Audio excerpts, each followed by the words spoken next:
Please welcome to the show America's accountant, Dan Geltrude. Dan, thanks for taking the time to be with us here today.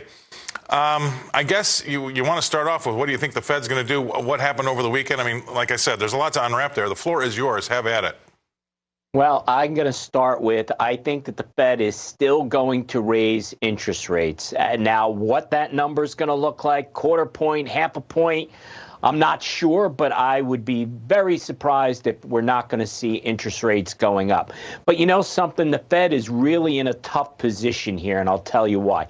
If they don't raise the interest rate, what happened to the commitment to killing off inflation? That just went away. Inflation is still running high. If you do raise interest rates, are we exacerbating a problem now that we have with the banks? So it's a damned if you do, damned if you don't. Catch 22. What other phrases can we use here? Rock in a hard place.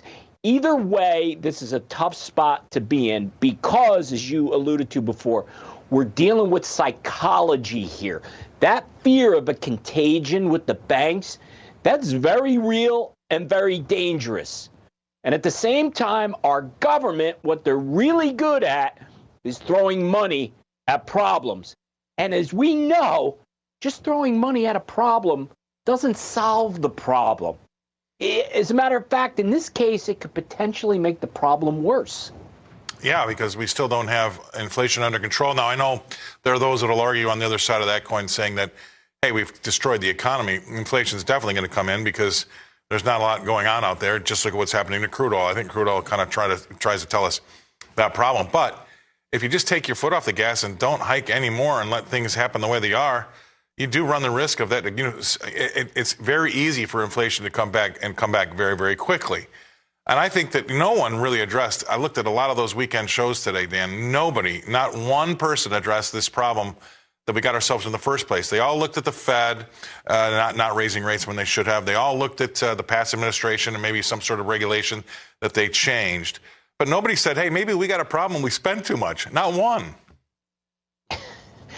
When has anybody ever taken spending seriously? And I don't care if it's Republicans or Democrats, Scott. Both parties just spend and spend and spend. So how did we get here? Well, we got here because every time you see a budget being produced, what does the party in charge say?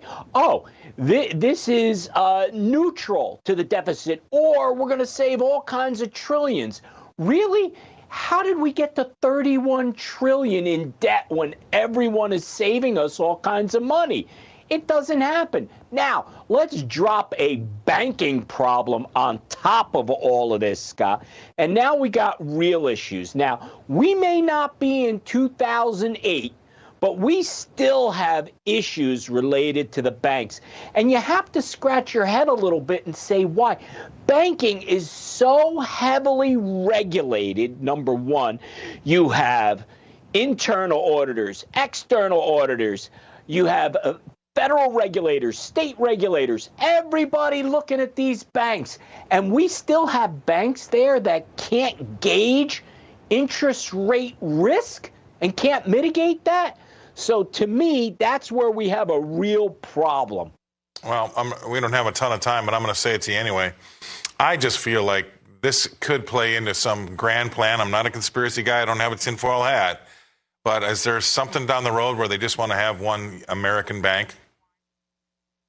There's probably some who would like to see a nationalized banking system. And You know what, Scott? You can make the argument we may be there already. Because we're not going to let anyone fail. So, and when they said that, we're not going to let anybody fail, that in essence was regulating the banks, making the banks one big national institution. But now they've walked that back. I said it last Friday, but now it's going to be up to Janet Yellen, the president, the FDIC, and the Fed to decide whether you're worthy, right? And that's another dangerous one because then they can start picking and choosing the winners, kind of like they did over the pandemic. Oh, another story, another show. We'll talk about that one later. But I tell you what, this is all going down that path of the big guys get rewarded and the guys in the middle, they get killed. What do you think? Real quick, 10 seconds.